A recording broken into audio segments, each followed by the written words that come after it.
हाँ, तो बच्चे लोग कैसे हो? सब बढ़िया। लास्ट वीडियो में हम लोगों ने जो कि इस सीरीज का chemical reactions and equation chapter की सीरीज का सेकंड वीडियो था। इसमें हम लोगों ने बैलेंसिंग सीखा था, क्यों करते हैं, कैसे करते हैं, राइट। क्यों करते हैं याद है? बैलेंसिंग हम लोग क्यों करते हैं, उसके लिए law of conservation of mass बताया है ना। total mass of reactants should be equal to total mass of products, right।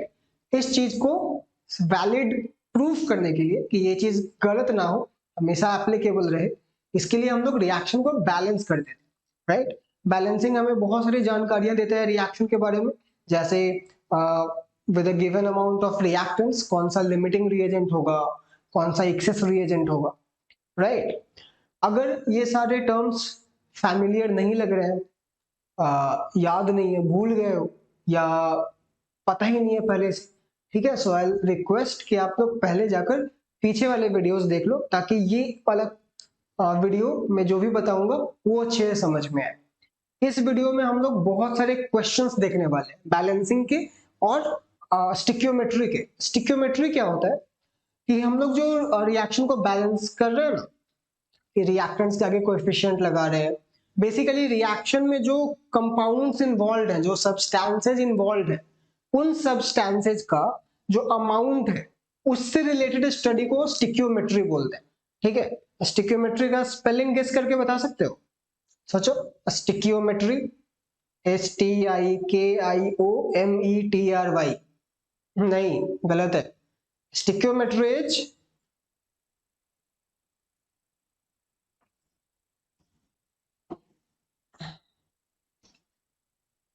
STOICHOIMETRY,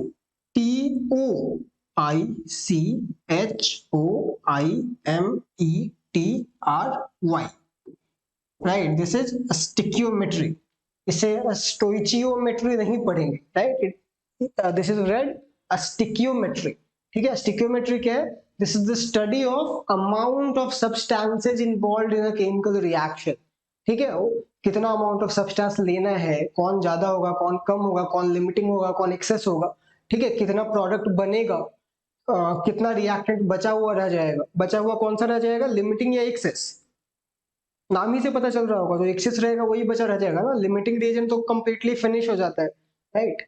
तो इस सारे स्टडी को हम लोग बोलते हैं स्टिक्योमेट्री। तो हम लोग इस वीडियो में बैलेंसिंग और स्टिक्योमेट्री, जो कि कंप्लीटली रिलेटेड चीजें हैं, उनके बहुत सारे क्वेश्चंस देखने वाले। क्वेश्चंस करना बहुत जरूरी है भाई लोग, राइट। अगर आप क्वेश्चंस नहीं करते हैं, सिर्फ थियरी थियरी थियरी पढ़ते हैं, तो शायद तुम बोर्ड एग्जाम्स में अच्छे मार्क्स ले आओ, राइट। लेकिन जो कॉम्पिटिटिव एग्जाम्स है, जिससे आपकी किस्मत का जिससे आपका किस्मत लिखा जाएगा आगे का, आगे आपके करियर का, राइट, वो नहीं हो पाएगा। प्रैक्टिस बहुत जरूरी है। अगर थियरी दो शब्द कम भी पढ़ा हो ना तो प्रॉब्लम नहीं है, लेकिन क्वेश्चंस करना बहुत जरूरी है, ठीक है। तो हम लोग इस वीडियो में वही करने जा रहे हैं, तो शुरू करते हैं। योर देसी गुरु जी में हम लोग क्वेश्चन ज्यादा करेंगे और थियरी जरूरत के हिसाब से करेंगे, राइट। लेकिन क्वेश्चंस भर दम करेंगे, उसमें कोई कमी नहीं रहेगी, ठीक है। तो चल आगे बढ़ते।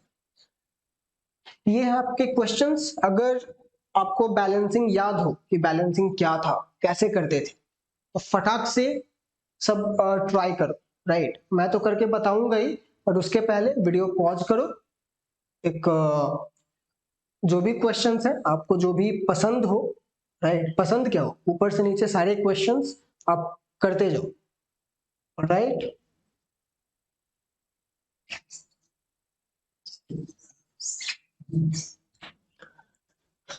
चलो देखते हैं। पहला क्वेश्चन है N2 plus H2 gives NH3। N2 पता है ना क्या होता है? N2 is, what is N2?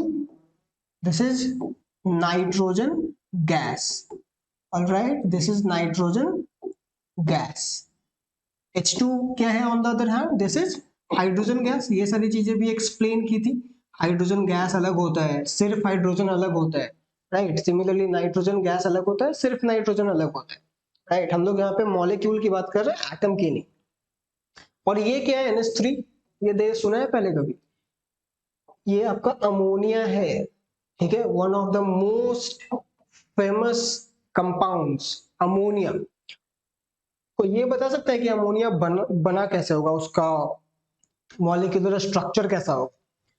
अगर सोचो तो जो अमोनिया में जो नाइट्रोजन है, नाइट्रोजन का एटॉमिक नंबर होता है 7, राइट? दैट मीन्स कि उसके पहले शेल में 2 इलेक्ट्रॉन्स होते होंगे और दूसरे में 5।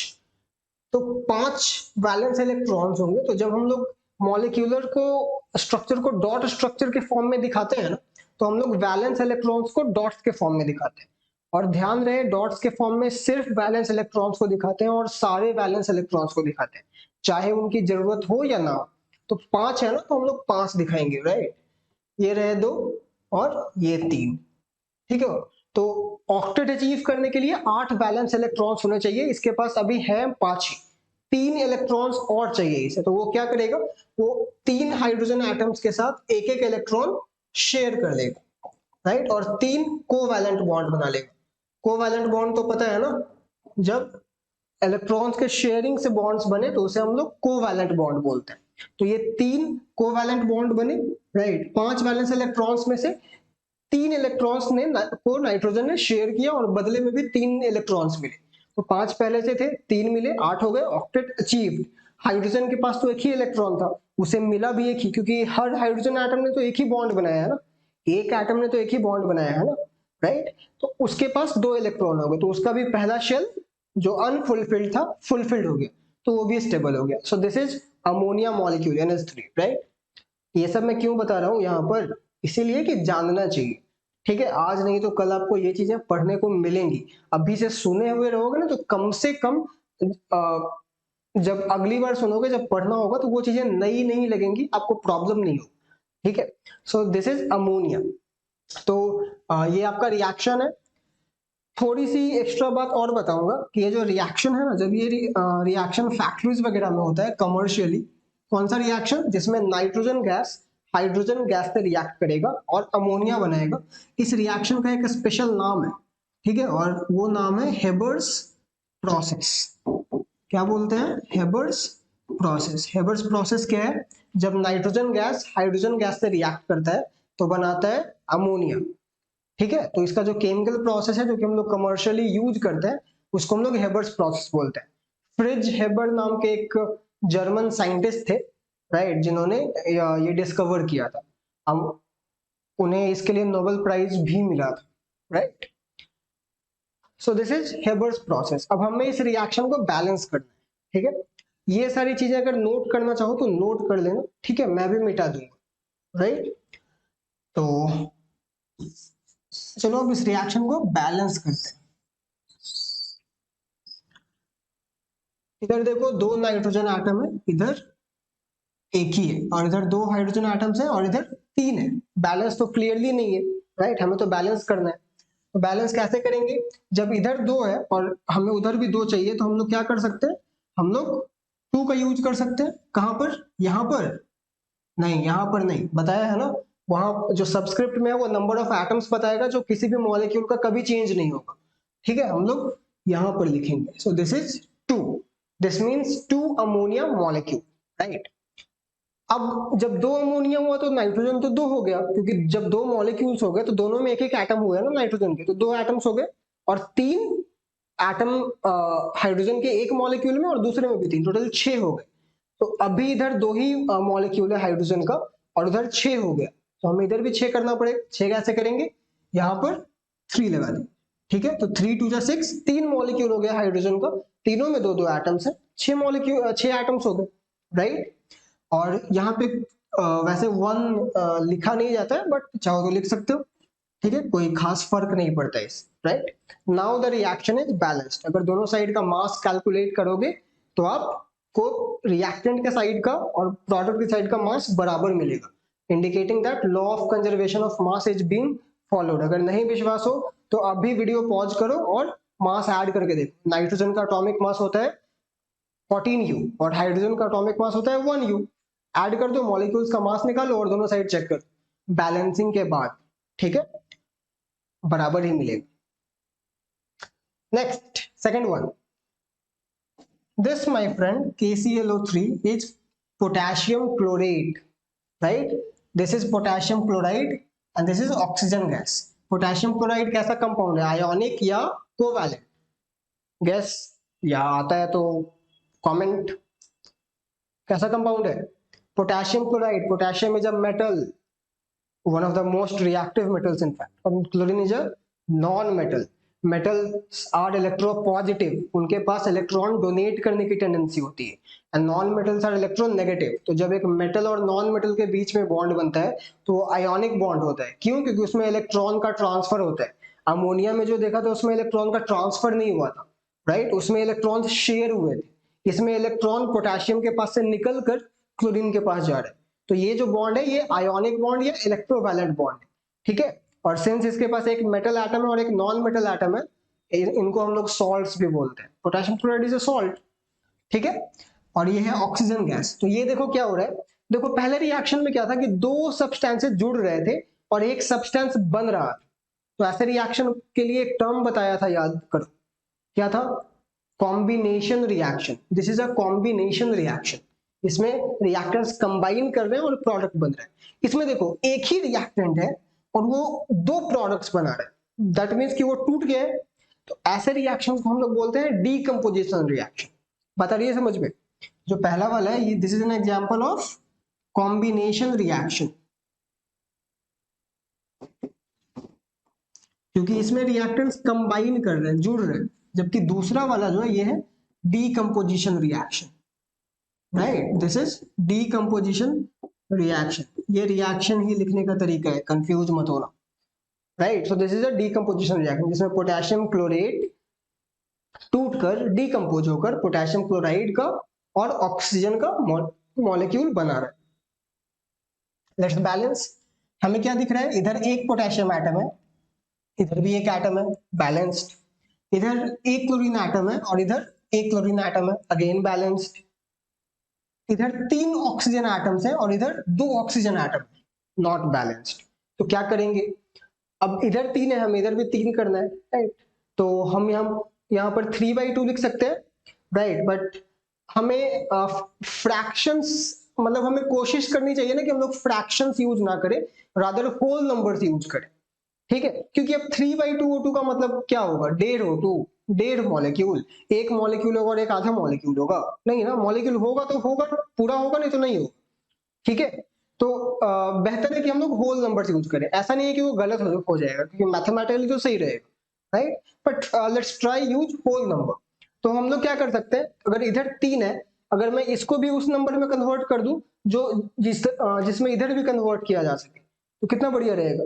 तो 2 और 3 का एलसीएम, बचपन में ऐसे क्वेश्चंस किए होंगे, ऐसे ही सोचे, तो उसमें हम लोग एलसीएम निकालते थे, राइट? 2 और 3 का एलसीएम 6 होता है, तो हमें 6 लाना है। तो यहाँ पे 6 कैसे लाएंगे? अगर मैं यहाँ पे लिख दूं 2, तो अब दो मॉलिक्यूल हो गए, दोनों में 3-3 एटम्स, 6 एटम्स हो गए ऑक्सीजन के।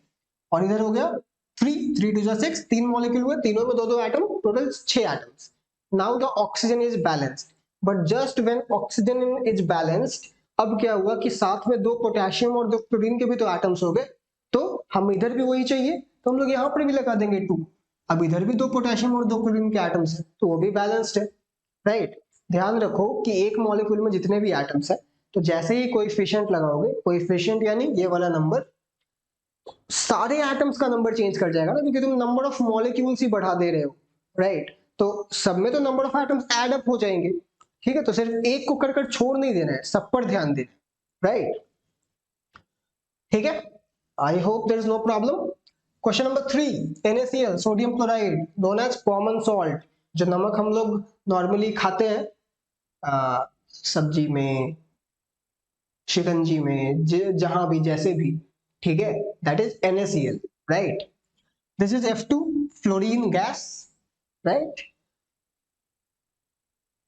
दोनों रिएक्ट कर रहे हैं, they are reactants and they are forming NaF, this is sodium fluoride, right? Sodium fluoride Na plus और F माइनस के कॉम्बिनेशन से बना हो, and this is Cl2, this is chlorine gas, right?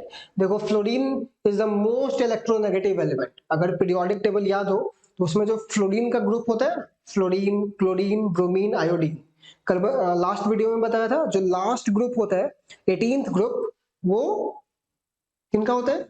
Noble gases का होता है, helium, नियन, argon, krypton, जेनन, radon, right. उसके just पहले वाला ग्रुप 17th ग्रुप होता है फ्लोरीन का, क्लोरीन का, ब्रोमीन का, आयोडीन का। इन एलिमेंट्स को हम लोग बोलते हैं हैलोजेंस। क्या बोलते हैं? हैलोजेंस। किनको किनको? Fluorine, chlorine, bromine and iodine. These are in the 17th group of periodic table. ठीक है। Fluorine is the most electronegative element in the whole periodic table, most electronegative. ठीक है, फ्लोरीन इतना ज्यादा इलेक्ट्रोनेगेटिव है कि वो ऑक्सीजन तक से इलेक्ट्रॉन ड्रॉ कर लेता है, जबकि ऑक्सीजन सेकंड मोस्ट इलेक्ट्रोनेगेटिव। आ रही बात समझ में? फ्लोरीन इतना स्ट्रॉन्ग। तो ये जो हैलो का मतलब होता है सॉल्ट, राइट, और जेन का मतलब जनरेशन, जनरेट करना। तो जो सॉल्ट जनरेटिंग कंपाउंड्स है उनको हम लोग हैलोजेंस बोलते हैं। ठीक है, so these are halogens, fluorine, chlorine, bromine, iodine. तो यहाँ देखो क्या हो रहा है, जो फ्लोरीन था वो क्लोरीन को हटा दे रहा है और वहां पर खुद चला जा रहा है, right, because fluorine is stronger than chlorine in that group, right. खैर, लेट्स बैलेंस। क्या होगा बैलेंसिंग में? एक सोडियम एटम है रिएक्टेंट साइड, एक सोडियम एटम है प्रोडक्ट साइड, बैलेंस्ड। एक क्लोरीन एटम है रिएक्टेंट साइड, दो क्लोरीन एटम्स है प्रोडक्ट साइड। तो इधर दो करना पड़ेगा, कर देते हैं, हो गया। लेकिन जैसे ही दो लगाया, क्लोरीन के साथ साथ सोडियम एटम्स भी तो दो हो गए, राइट। तो हमें इधर अब सोडियम भी बैलेंस करना पड़ेगा।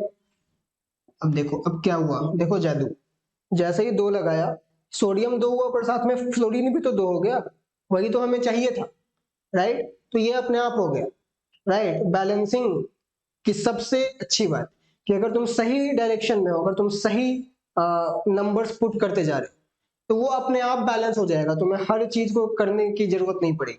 बहुत कम ही वैसे रिएक्शंस या इक्वेशंस मिलेंगे जिसमें आपको एक एक कंपाउंड का कोएफिशिएंट जाकर चेक करना पड़ेगा, राइट। तो आप एक दो जगह कोएफिशिएंट लगाओगे ना, बाकी का काम अपने आप हो जाएगा। ठीक है, इट्स लाइक अ पजल, जैसे जैसे तुम पीसेज सॉल्व करते जाओगे, आगे का पजल अपने आप बनता जाएगा, राइट। हो गया बैलेंस, और क्या ही करना है यहाँ पे। आपकी मर्जी हो तो वन लिख दो, नहीं मर्जी हो मत लिखो, आपकी मर्जी, राइट। वन बेचारे को कोई वैल्यू नहीं देता, right. Okay, next, H2+O2 gives H2, ये रिएक्शन तो करवाया भी है, तो चलो फटाक से ये तुम लोग खुद करो, ठीक है। और अभी करोगे, और जो सही वाला है वो कमेंट में पोस्ट करो, राइट। ये मैं नहीं बताने वाला। Next, what is this PB? PB क्या हो सकता है? लेड, लेड का सिंबल होता है पीबी, लेड, ठीक है। लेड एक एलिमेंट है, उसका सिंबल पीबी है, राइट। एल से या एल ई ऐसा कुछ सिंबल नहीं है उसका, उसका सिंबल पीबी है। हिंदी में इसे शीशा बोलते हैं, वो वाला शीशा नहीं, ठीक है। जो जो शीशा तुम लोग समझ रहे हो या जिसे हम लोग नॉर्मली शीशा बोलते हैं, वो एक्चुअली कांच है, ये उस शीशे की बात नहीं है, ये लेड की बात कर रहा हूँ। This is actually very toxic element, ठीक है, फॉर आवर बॉडी। कुछ सालों पहले एक मैगी का इशू आया था, अगर तुम लोग उस समय होगे तब, या उस समय तुम लोग प्रोबेबली बहुत छोटे होगे, तो उस समय मैगी वगैरह के बारे में बहुत मतलब गवर्नमेंट ने बैन लगा दिया था कुछ दिनों तक। क्यों? क्योंकि उसमें लेड पाया गया, राइट, विच इज पॉइजनस। उसका एक सर्टेन लिमिट के बाद अमाउंट हमारे बॉडी के लिए टॉक्सिक हो जाता है, ठीक है। So this is lead, and what is this whole? Lead hydroxide. यहाँ पर अगर ध्यान से देखो तो समझने वाले समझेंगे कि यहाँ पर लेड की वैलेंसी +2 है या 2+, राइट। वैलेंसी 2 है, राइट, प्लस बोलने की जरूरत नहीं है। लेकिन लेड एक वैलेंसी और भी शो करता है, 4+, ठीक है। तो लेड दो वैलेंसी शो करता है, 2+ और 4+, राइट। तो यहाँ पर 2+ वाली वैलेंसी शो कर रहा है, क्योंकि तभी तो OH- से कंबाइन करेगा, राइट। तो ये वाला जो 2 है ये यहाँ पर दिख रहा है। ये कंपाउंड कैसे बना होगा? इस, ये हमारे पास एक आया ना और ये दूसरा है, राइट। हमारे पास 2 प्लस है और 1 माइनस है। मॉलिक्यूल न्यूट्रल होना चाहिए, तो 2 प्लस और 2 माइनस चाहिए ना, राइट। तो अगर हम ये एक ही ले लें एटम और ये 2 ले लें, तो 2 प्लस और 2 माइनस हो जाएगा। इसीलिए PbOH होल 2, ये 2 सिर्फ OH का है, ना कि पीबी का, ठीक है। और ये जो ब्रैकेट में दिया हुआ है इसका मतलब ये जो 2 है ये O का भी है और H का भी है, मतलब 2 ऑक्सीजन भी है और 2 हाइड्रोजन भी है, लेकिन लेड एक ही atom, right. So this is lead hydroxide. This is, ये तो पता होगा, हाइड्रोक्लोरिक एसिड हमारे पेट में मिलता है, right. water, so lead hydroxide and hydrochloric acid reacting and forming water and lead chloride, ठीक है। काफी लाजमी भी है, वो एक मेटेलिक हाइड्रोक्साइड है, मतलब बेस है, ये एक एसिड है, बेस और एसिड रिएक्ट कर रहे हैं, वाटर बन रहा है, सॉल्ट बन रहा है, न्यूट्रलाइजेशन रिएक्शन, ठीक है। खैर हमें इसको बैलेंस करना है, इधर एक लेड का एटम है, उधर भी एक लेड का एटम, बैलेंस्ड। इधर ध्यान रहे बैलेंसिंग में कोशिश करो, कोशिश क्या करो, ऐसे ही करना, ऑक्सीजन और हाइड्रोजन के एटम्स को लास्ट में बैलेंस करना, ठीक है। बाकी जो मेटल्स हैं, नॉन मेटल्स बाकी है प्रोमिनेंट वाले, उनको पहले कर दो, ऑक्सीजन हाइड्रोक्स और हाइड्रोजन को लास्ट के लिए छोड़ दो, ठीक है। This will help. तो लेड बैलेंस्ड है। क्लोरीन देख लेते हैं, इधर एक है और उधर 2 है, तो हमें उसे बैलेंस करना पड़ेगा। कैसे करेंगे, हमें इधर 2 चाहिए तो यहाँ पे 2 लिख देते हैं, राइट। जैसे ही 2 लिखा, अब क्या हुआ कि यहाँ पर 2 हाइड्रोजन हो गया और यहाँ तो 2 था ही पहले से, लेड हाइड्रोक्साइड, है ना, तो 2 2 4 हो गए। इधर कितने हैं, 2 कर चाहिए कितने, 4। कैसे बनाएंगे, हम यहाँ पर लिखेंगे 2, सो 2 2 जा 4। अब hydrogen is balanced, lead is balanced, chlorine is balanced, right. अब क्या है, बचा है ऑक्सीजन, इधर 2 हो गया और इधर 2 ही था, देखो ये अपने आप बैलेंस हो गया, right. So the whole reaction is now balanced, ठीक है। रेस्ट जस्ट पुट 1 and 1, ठीक है। So this is your balanced equation. अगर इसी में मैं इन रिएक्टेंट्स और प्रोडक्ट्स के फिजिकल स्टेट्स लिख दूं, बताया था ना, गैसियस है तो स्मॉल g ब्रैकेट में, लिक्विड है तो L, एक्वस है तो AQ, सॉलिड है तो स्मॉल s, राइट, प्रेसिपिटेट है तो PPT या डाउनवर्ड एरो, अगर वो भी मैं लिख दूं तो फिर ये क्या होगा, ये इक्वेशन एक कंप्लीट प्रॉपर केमिकल इक्वेशन बन जाएगा, ठीक है। Next, this is aluminium bromide, Al3+ and Br-, वही ब्रोमीन, ठीक है। तो दिस इज एल्यूमिनियम ब्रोमाइड, ये आपका पोटेशियम सल्फेट हो गया, दोनों के दोनों सॉल्ट्स है, राइट। तो सॉल्ट्स के बीच में डिस्प्लेसमेंट रिएक्शन होता है, ठीक है। जो ज्यादा रिएक्टिव मेटल होता है वो कम रिएक्टिव वाले को डिस्प्लेस कर देता है उसके सॉल्ट्स, ठीक है। तो पोटेशियम तो एल्यूमिनियम से कहीं ज्यादा रिएक्टिव है, तो देखो पोटेशियम ने एल्यूमिनियम को डिस्प्लेस कर दिया और खुद का ब्रोमाइड बना लिया और एल्यूमिनियम सल्फेट बना लिया, ठीक है। अब सिंस इसमें दोनों एक दूसरे को डिस्प्लेस कर रहा है तो इनको फिर हम लोग बोलते हैं डबल डिस्प्लेसमेंट रिएक्शन, क्योंकि 2 जगह डिस्प्लेसमेंट हो रहा है, ठीक है, या सिंपली डिस्प्लेसमेंट रिएक्शन तो है ही। इधर एक ही एल्यूमिनियम एटम है, इधर 2 है, तो इधर 2 करना पड़ेगा, सो 2। पोटेशियम इधर 2 है और इधर एक ही है, तो इधर भी 2 कर देते हैं। जैसे इधर 2 किया, ब्रोमीन 2 हो गया और इधर 6 है, राइट। तो बैलेंस हुआ, नहीं हुआ, राइट। तो अब ब्रोमीन और तो कहीं है नहीं कि मैं वहां से चेंज कर दूं, राइट। तो मतलब कुछ और होगा, तो हम लोग वैसे देखते हैं। सो एल्यूमिनियम 2 है तो यहाँ 2 लिखा, राइट। अब देखो एल्यूमिनियम भी कहीं और नहीं है, तो पक्का जो भी करना है हमें यही करना है, ठीक है। और तो कहीं पे कुछ चेंज हम लोग कर नहीं सकते एल्यूमिनियम को बैलेंस करने के लिए, तो यहाँ तो पक्का 2 ही होगा, नो डाउट, राइट। अब जब यहाँ हम लोग 2 लिख रहे हैं तो ब्रोमीन तो 6 हो गया, ठीक है। तो ब्रोमीन 6 हो गया, हमें इधर भी 6 ब्रोमीन चाहिए, और कहीं ब्रोमीन तो है ही नहीं बैलेंस करने के लिए, जो भी करना है यही करना है।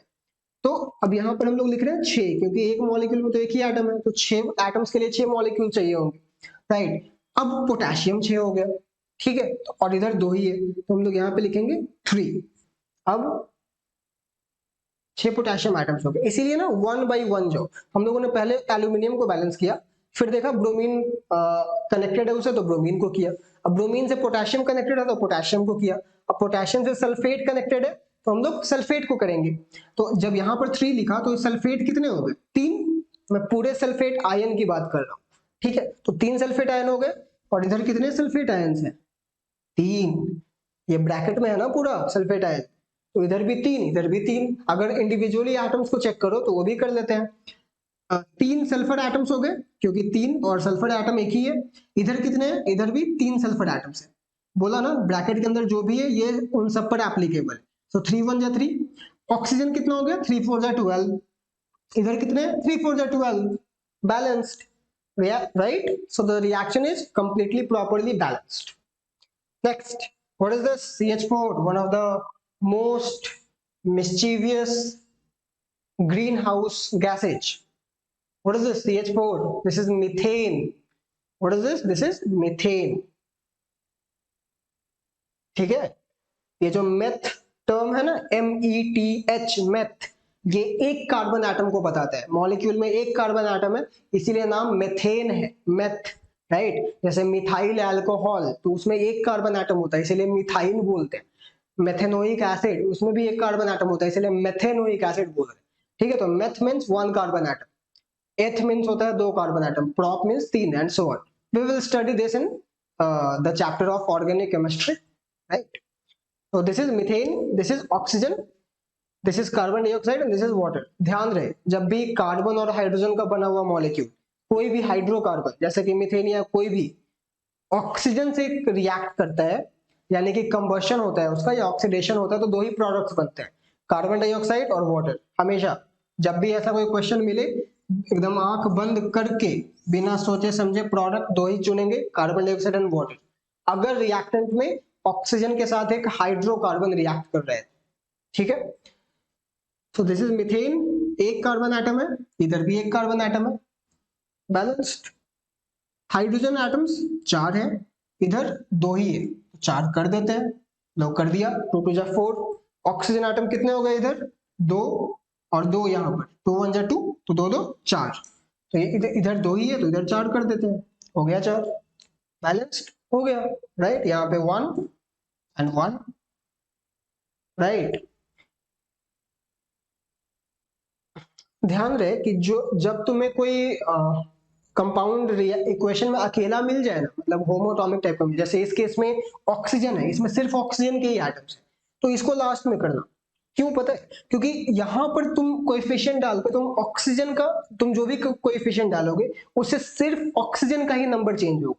तो क्या करो कि बाकी सबको पहले से ही बैलेंस कर दो, बाकी सारे एलिमेंट्स को, ऑक्सीजन को लास्ट के लिए छोड़ दो, ठीक है? क्योंकि हम लोग अब अगर ऐसा रहेगा, जब लास्ट में सिर्फ ऑक्सीजन बचेगा, तो हम लोग अपने मन मुताबिक नंबर यहाँ पर बिठा सकते हैं, राइट? तो अगर रिएक्शन में कोई पार्ट होमोटॉमिक मिल जाए, मतलब एक ही एटम का एलिमेंट जिसमें एक ही टाइप के एटम्स, तो उसको लास्ट में बैलेंस करना है, ठीक है? क्योंकि आप अपने मन मुताबिक जरूरत के हिसाब से नंबर डाल सकते हो, यहाँ वहां नहीं डाल सकते। पिछले रिएक्शन में देखा था ना, हम लोगों ने पहले पोटेशियम को करने की कोशिश की, तो हम लोग सही नहीं कर पाए, राइट? तो जो अकेला है उसको लास्ट में करो, ठीक है? एनीवे नेक्स्ट, ये देखो इसी का बड़ा भाई मिथेन, अभी बताया, इसमें देखो तीन एटम्स है कार्बन के, इसका नाम क्या हो जाएगा, प्रोपेन, क्योंकि तीन कार्बन के लिए जो प्रीफिक्स यूज होता है वो प्रोप होता है। तो मिथेन, दूसरा होता है इथेन जिसमें दो कार्बन एटम्स होते हैं, ये इसमें तीन कार्बन एटम्स है, तो this is propane, right? Again देखो इसमें भी क्या हो रहा है, हाइड्रोकार्बन है, ऑक्सीजन से रिएक्शन कर रहा है, क्या बना रहा है, कार्बन डाइऑक्साइड और वाटर, ठीक है? तो जब भी hydrocarbons will react with oxygen, they will form only and only carbon dioxide and water. तो इधर तीन कार्बन एटम्स है, तो इधर भी तीन कर देते हैं, हो गया बैलेंस्ड। इधर 8 हाइड्रोजन एटम्स है, तो इधर भी 8 कर देते हैं, 4 लगा दिया, 4 2 जा 8, हो गया बैलेंस्ड। अब ऑक्सीजन, इधर कितने हो गए, 3 2 जा 6, राइट? और यहाँ कितने हो गए, 4 1 जा 4, 6 + 4 10, प्रोडक्ट साइड में 10 है, इधर 2 है, हमें 10 चाहिए, तो यहाँ पे 5 लगा देंगे, 5 2 जा 10, done, as simple as that. अब आई होप कि इतने सारे क्वेश्चंस पे अब जो भी चीजें मैं बोलता हूँ वो तुम्हें आराम से समझ में आ जाती है, और आगे के रिएक्शन पे तुम शायद शुरू में खुद ही गेस कर पा रहे हो मेरे बताने के पहले कि अरे यहाँ तो ये लिखाएगा, राइट? या शायद मैं कुछ गलत कर रहा हूँ, या आपको पता चल रहा हो, ठीक है? तो अगर चल रहा है तो ये बहुत अच्छी बात है, और इस बात का इंडिकेटर है कि चीजें समझ में आ रही है, बात समझ में आ रही है, ठीक है? तो नेक्स्ट, ये देखो C8H18, इसका और बड़ा भाई, 8 कार्बन एटम्स, तो इसको हम लोग बोलेंगे ऑक्टेन, ऑक्ट मींस 8 होता है, खैर 8 कार्बन एटम्स है, इधर भी 8 कर देते हैं, 8 8 हो गया, ठीक है? हाइड्रोजन इधर 18 है, इधर दो ही है, तो इधर हम लोग 18 कर देते हैं, 9 टू जा 18, राइट। ऑक्सीजन कितना हो गया, इधर हो गया 8 टू जा 16, 16, और इधर कितना हो गया 9, ठीक है 9 हो गए, तो 16 9 कितना होता है 25, तो हमें 25 चाहिए। प्रॉब्लम इज कि 25 हम लोग कैसे करेंगे, ये तो जो भी यहाँ पे नंबर लिखोगे तो 2 से मल्टीप्लाई हो जाएगा, तो अगर मुझे 25 चाहिए तो मुझे 25/2 से मल्टीप्लाई करना पड़ेगा, राइट। तो हम लोग लिखेंगे 25/2। अब तुम लोग सोच रहे होगे कि कुछ देर पहले तो मैंने बताया था कि फ्रैक्शन में नहीं लिखते हैं, मैंने लिख दिया। देखो फ्रैक्शन में ऐसा नहीं है कि नहीं लिखते, ऐसा कोई रूल नहीं है, mathematically this is absolutely correct, ठीक है, बस एक्सप्रेस करने का एक ढंग होता है, राइट। तो हम लोग उसमें बेहतर समझते हैं कि हम लोग फ्रैक्शन में ना लिखें। तो इसका उपाय क्या है, अब 25/2 मॉलिक्यूल्स तो मिलने से रहे, तो हम लोग क्या करेंगे ना, पूरे रिएक्शन को 2 से मल्टीप्लाई कर देंगे, पूरे रिएक्शन। जैसे फ्रैक्शन में इक्विवेलेंट फ्रैक्शन होता है ना, कि ऊपर नीचे सेम नंबर से मल्टीप्लाई होता है, या लीनियर इक्वेशन में भी ऐसी चीजें पढ़े होंगे, राइट, कि दो रिएक्शन में एक टर्म्स को बराबर करने के लिए पूरे इक्वेशन को ही मल्टीप्लाई कर देते हैं सेम नंबर से। सेम काम यहाँ भी करना है, अगर इसको बढ़ा रहे हो 2 गुना तो इसको भी तो बढ़ाओगे, इसको भी तो बढ़ाओगे, राइट। 2 ही से क्यों, क्योंकि 2 डिनोमिनेटर में हमें इसे हटाना है, तो हम लोग क्या करेंगे, पूरे रिएक्शन को ही 2 से मल्टीप्लाई कर देंगे। मल्टीप्लाई करने पर क्या होगा, यहाँ पे 1 था तो 2 आ जाएगा, ठीक है, ये 2 कट जाएगा और सिर्फ 25 बच जाएगा, ठीक है, और ये 8 था ये 16 बन जाएगा, ये 9 था ये 18 बन जाएगा, रिएक्शन अभी भी बैलेंस्ड है। बस फायदा क्या हुआ, ये जो फ्रैक्शन था ये होल नंबर हो गया, राइट। तो ये फ्रैक्शन को हटाने का तरीका है, कोई जरूरी नहीं है कि तुम हटाओ, अदर ऐसे भी सही ही रहता। अगर आपने मान लिया एग्जाम में 25/2 लिख कर आ गए तो वो गलत एकदम नहीं, ठीक है, तो परेशान होने वाली कोई बात नहीं। एक रिएक्शन और है जो शायद दिख नहीं पा रहा होगा आपको,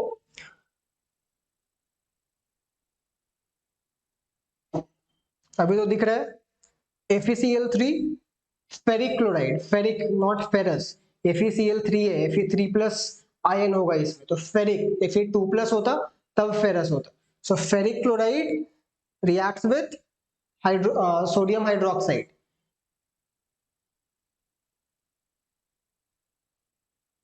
right, ferric chloride reacts with sodium hydroxide, forms ferrous ferric hydroxide and sodium chloride। ये वाला रिएक्शन आप खुद से बैलेंस करेंगे, रिएक्शन नोट डाउन करो और बैलेंस करो। अभी सीख रहे हो ना, तो अभी नोट डाउन करके बैलेंस करो, एक बार सीख जाना, एक्सपर्ट हो जाना, तो फिर दिमाग में करना, चुटकियों में करना, कोई दिक्कत नहीं है, राइट। लेकिन अभी कॉपी में कीजिए, प्रॉपरली कीजिए, अगर आपको आता है फिर भी कीजिए, ठीक है। चल आगे बढ़ते, अभी क्या दिख रहा है आपको, अगला question, P phosphorus, atomic number कितना होता है फास्फोरस का, गेस कर लिया। वैसे क्लास 10th में ये आपको ऑटोमेटिकली गेस हो जाना चाहिए, ठीक है, इट्स 15।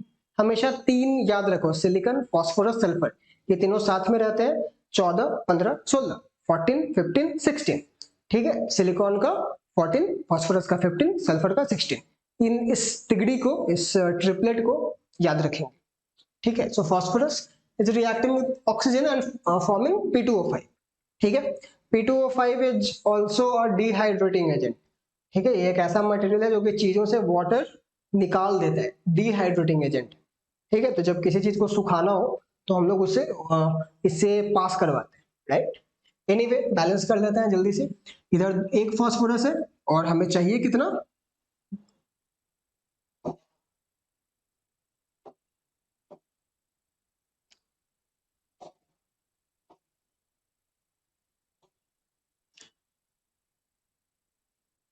हमें चाहिए कितना, 2, तो हम लोग यहाँ पे 2 लिखेंगे क्योंकि उधर भी 2 है। ऑक्सीजन कितने चाहिए 5, तो क्या लिखेंगे 5/2, और अब तक समझ ही गए होंगे कि इसको क्या करना है, हमें अगर होल नंबर में करना है तो पूरे को मल्टीप्लाई कर देंगे 2 से, क्या हो जाएगा 2 टू जा 4 हो जाएगा, यहाँ ये 2 कट जाएगा 5 रह जाएगा, और यहाँ भी 2 आ जाएगा, ठीक है। वो रिएक्शन भी उतना ही बैलेंस्ड है जितना कि ये वाला, ठीक है।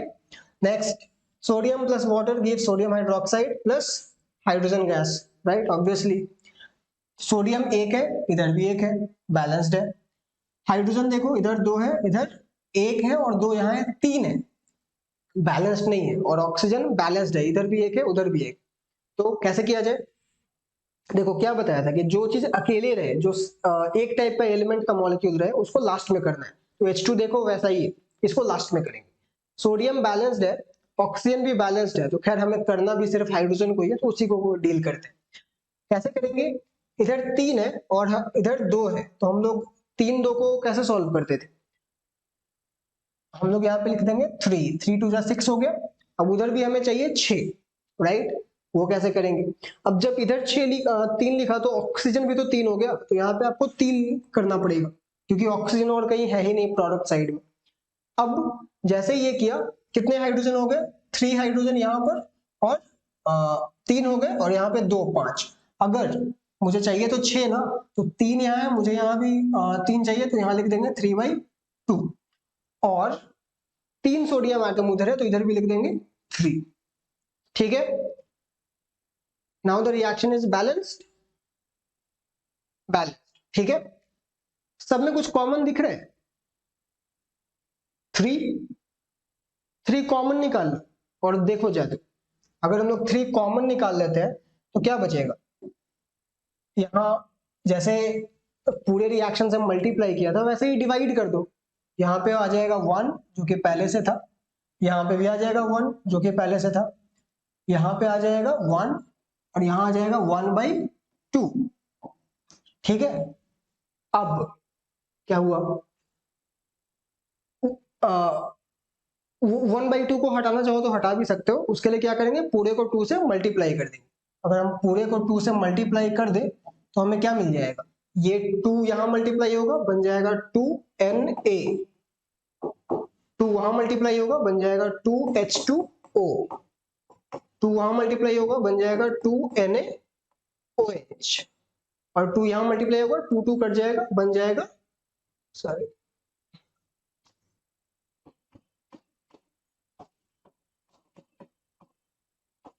बन जाएगा 1H2। इसमें चेक करो, सब कुछ बैलेंस्ड है। इधर 2 सोडियम एटम है, इधर भी 2 सोडियम एटम है, इधर 4 हाइड्रोजन एटम्स हैं, इधर 2 और 2 4 हाइड्रोजन एटम्स हैं, इधर 2 ऑक्सीजन एटम है, और इधर भी 2 ऑक्सीजन एटम। तो हुआ क्या कि हमें एक रेशियो मिला, हम लोगों ने एक टाइप के से बैलेंसिंग की, लेकिन उससे कुछ कॉमन भी निकाला जा सकता था। ठीक है, तो हम लोगों ने उसे कॉमन निकाल लिया ताकि लोएस्ट कोएफिशिएंट्स मिले। जैसे फ्रैक्शन में लोएस्ट टर्म होता है ना, वैसे। ठीक है, जो लो, ऐसा नहीं है कि वो गलत था, लेकिन जो लोएस्ट टर्म्स में रहे वो बेस्ट है। ठीक है, क्योंकि वो सबसे मिनिमम अमाउंट बताएगा ना। अगर ये जो लोएस्ट टर्म वाला है, ये सबसे मिनिमम अमाउंट बताएगा कि इतना होना चाहिए, right? Okay, next, Ag2O। Ag का मतलब सिल्वर। सो सिल्वर का ऑक्साइड है, डिकम्पोज कर रहा है ना। देखो, एक रिएक्टेंट है और 2 प्रोडक्ट बना रहा है, क्या बोलते हैं ऐसे रिएक्शन को? Decomposition reaction. तो ये टूट रहा है सिल्वर में और ऑक्सीजन में, राइट? सिल्वर का ऑक्साइड है, टूटकर सिल्वर अलग हो जा रहा है, और ऑक्सीजन का है। बेसिकली सिल्वर के ओर से सिल्वर को एक्सट्रैक्ट किया जा रहा है एक तरीके से। ओर से हम लोग मेटल्स ऐसे ही निकालते हैं, राइट? उस ऑक्साइड्स वगैरह से उसको डिकम्पोज करवा देते हैं। इधर 2 सिल्वर का एटम है, इधर एक ही है, तो इधर 2 कर देते हैं। और इधर 2 ऑक्सीजन के एटम्स है, इधर एक ही है, तो कैसे होगा? अगर मैं यहाँ पे 2 कर दूं तो फिर सिल्वर गड़बड़ हो जाएगा। तो इधर सिल्वर 4 हो गया ना, तो हम लोग को यहाँ पर सिल्वर 4 करना पड़ेगा। ठीक है, अब ये रिएक्शन बैलेंस्ड, राइट? तुम एक को करोगे ना, अगला अपने आप समझ में आ जाएगा, तो टेंशन लेने वाली कोई बात ही नहीं। Next, S8, extremely stable compound. S8 का स्ट्रक्चर हमेशा याद रखना है, कुछ इस टाइप का होता है।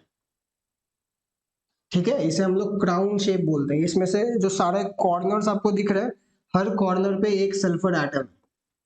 ठीक है, ये सल्फर का मॉलिक्यूल है S8, राइट? हर एटम ने 2 इलेक्ट्रॉन्स को शेयर करके रखा है। सल्फर का एटॉमिक नंबर अभी बताया था, silicon phosphorus sulphur 16।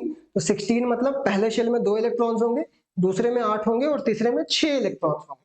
6 valence electrons हैं सल्फर एटम्स के पास। चाहिए कितने होते हैं? 8, मतलब 2 इलेक्ट्रॉन्स और चाहिए। तो एटम्स क्या कर रहे हैं? अपने अगल बगल वाले से, एक इधर और एक इधर, दोनों साइड से एक एक इलेक्ट्रॉन शेयर कर ले रहे हैं। तो बदले में दोनों साइड से 2 इलेक्ट्रॉन्स मिल भी रहे, शेयर कर रहा है ना, राइट। तो 6 पहले से था तो 2 मिला, 8 हो गया। और सबने देखो 2 बॉन्ड बना रखा है, एक इधर एक इधर, राइट। तो सबका ऑक्टेट अचीव्ड है।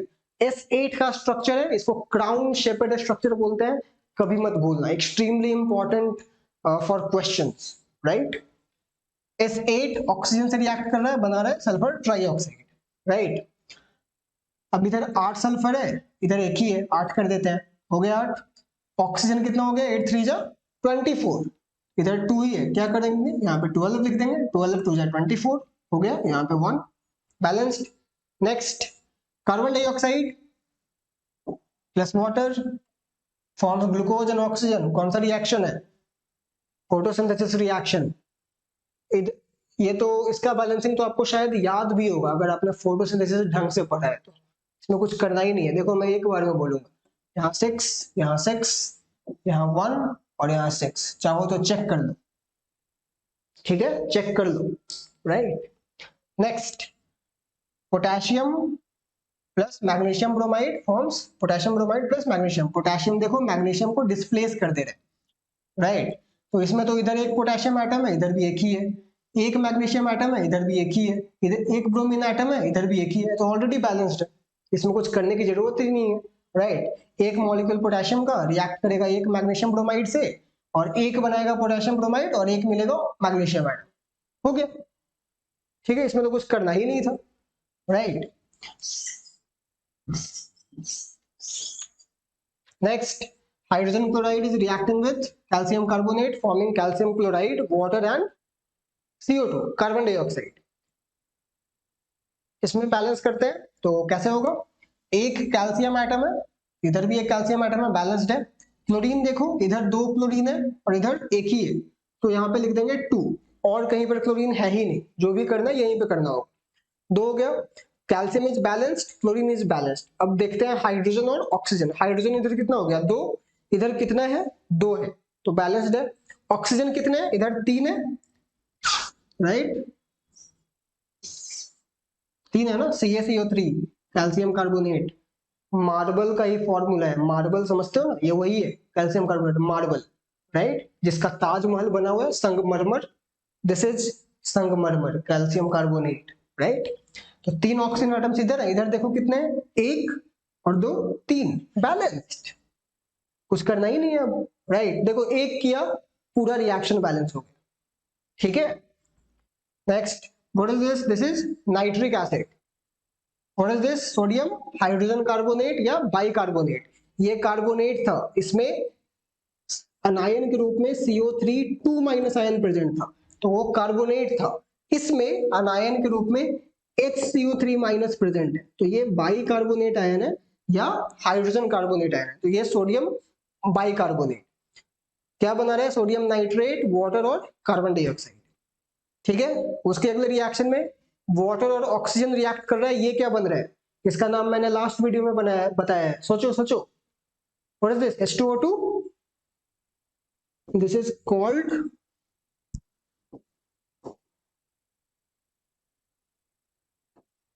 Hydrogen peroxide,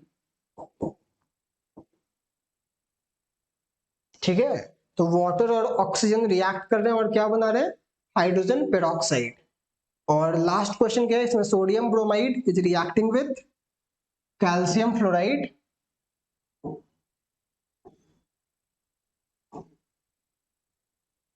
right, and forming sodium fluoride and calcium bromide. ये 3 क्वेश्चंस भी आप खुद से कीजिए, कोशिश कीजिए कि सॉल्व कर पाए, बहुत इजी है। अगर इतने सारे क्वेश्चंस हम लोगों ने किए, सब समझ में आ गया, तो ये तीनों तो पक्का हो जाएगा, आराम से हो जाएगा, ठीक है।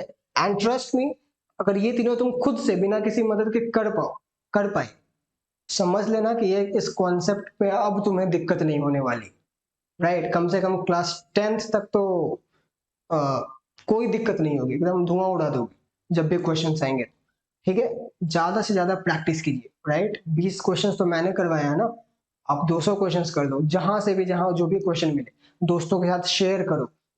क्वेश्चंस जो नहीं बने दोस्तों से पूछो, पहले तो खूब खुद ही कोशिश करो, खूब एकदम हार मान जाओ नहीं बनेगा तब जाकर दोस्तों से शेयर करो, तब भी नहीं बने आस्क योर टीचर्स, जिससे भी पूछ सकते हो, ठीक है।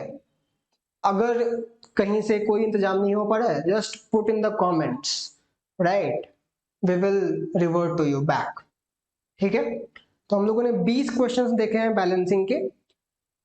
ये वीडियो ऑलरेडी काफी ज्यादा लंबा हो गया है, ठीक है, तुम लोग भी शायद थक गए हो कि देखते देखते।